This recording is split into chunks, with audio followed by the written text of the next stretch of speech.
এই জগতের সবচেয়ে বড় দুঃখ কি জানেন? হ্যাঁ? কৃষ্ণকে ভুলে যাও। জগতের সবচেয়ে বড় দুঃখ হলে কৃষ্ণকে ভুলে যাও, ভুলে থাকো। এটা হচ্ছে পরম দুঃখ। এই জন্য স্বামী ভালোবাসলো না, এ ভালোবাসলো না, এই যে আমি কৃষ্ণের জন্য ভালোবাসতে পারলাম, এর থেকে দুঃখ হয়। তাই বলছে ভগবান বলছে দুর্লভ মন্ত্রজন লোভিয়া সংসারী কৃষ্ণ না হয়েছে দুঃখ করিবি কার।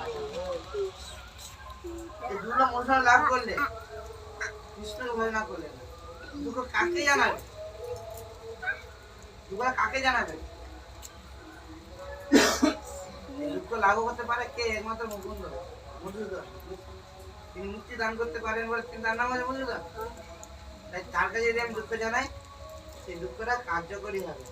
আর যার কাছে জানাবো সে তো সমবেদনা জানাবে, সমবেদনা জানাবে।